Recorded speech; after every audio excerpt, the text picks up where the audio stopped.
Tangu Jamhuri ya Muungano wa Tanzania. Kazi iendelee.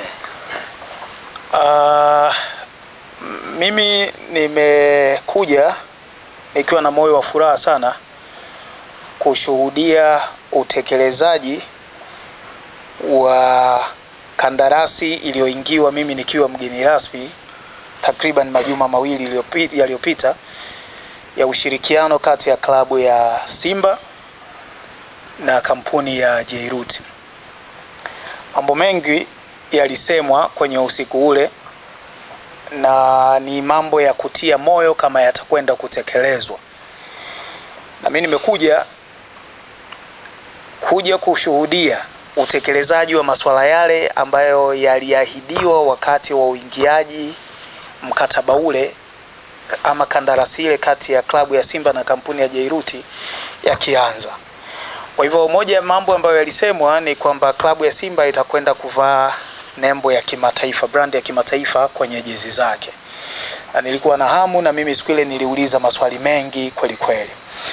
Na nikubali kwamba mmenishangaza kwa jinsi ambavyo jambo hili limekuja haraka kuliko ambavyo nilitarajia. Nilijua kutakuwa na kamchakato, patakuwa na kautaratibu karefu kidogo, lakini mnaonyesha kabisa ya kwamba mna nia ya dhati ya kutekeleza yale yote mlioingia kwenye mkataba, lakini yale yote yanayokuja kama benefits zinazokuja pamoja na mkataba ule. Kwa hili niwape hongera sana klabu ya Simba na kampuni ya Jairuti.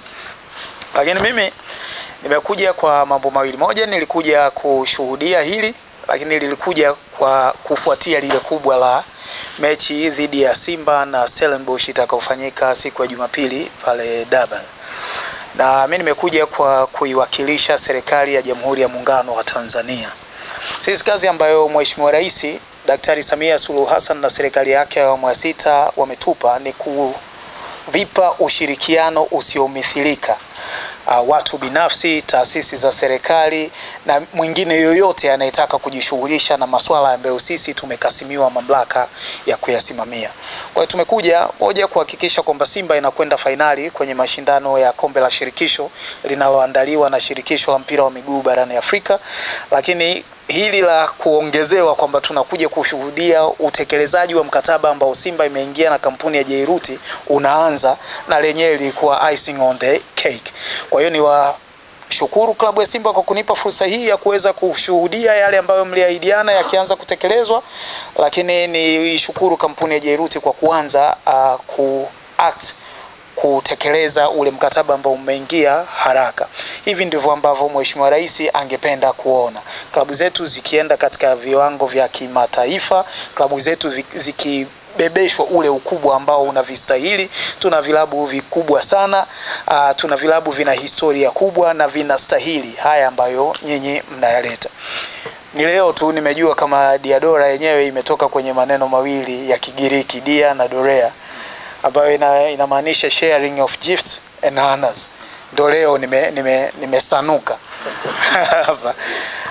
Ambayo peke yake maana yake tu inaleta matumaini makubwa kwa mambo ambayo yanakwenda kutokea yanayoletwa na Simba kuingia mkataba huu na Diadora. Kwa hiyo niwatakie kila laheri, na naamini kwamba sio tu brandi kwamba itakuwa kubwa, lakini hata aina za jezi, design zake zitakuwa za kiwango hicho na zitafikia lile lengo la kuipeleka Simba kwenye kiwango inachokistahili. Vinginevyo niwatakie kila laheri kwenye mchezo ambao mnakwenda kucheza siku ya Jumapili tarehe 27 kule Durban, na niwatakie ushindi mnono. Naamini hakuna timu ambayo imepangwa kucheza na Simba katika siku za karibuni ambayo ina kiwango cha Simba. Hamna timu ya kuitoa Simba Sports Club. Nichukue fursa hii pia kuwashukuru wenzetu wa Wizara ya Mambo ya Nje kwa ushirikiano mkubwa ambao umetupa toka klabu hii imefika hapa. Wamenisimulia na mimi nimejionea mwenyewe nilivyokuja jinsi ambavyo mmewahosti sawa sawa, na hakutakuwa na pingamizi kutoka kwa serikali, iwe Wizara ya Habari, Utamaduni, Sanaa na Michezo ama Wizara ya Mambo ya Nje, kufanya kwamba ni kipingamizi cha Simba kushinda mechi ya Jumapili. Kila ambalo wanalitaka kutoka serikalini wamelipata. Sisi binafsi tumeratibu kuhakikisha kwamba Simba timu nzima inasafiri, timu nzima inapata accommodation na inapata chakula ili kuhakikisha kwamba wanadili na mambo mengine yaliyobaki. Kwa hiyo wizara yetu inawashukuru wenzetu wa Wizara ya Mambo ya Nje kwa ushirikiano huu mkubwa mliotupa kwenye swala la diplomasia ya michezo, na tunaamini kwamba hilo ndio hasa lengo la Mheshimiwa Rais Daktari Samia Suluhu Hassan. Baada ya kusema hayo, niwashukuru ndugu zangu wote ambao mmeweza kushuhudia uanzishwaji huu wa utekelezaji wa mkataba wetu, na nawasalimu kwa jina la Jamhuri ya Muungano wa Tanzania. Kazi iendelee.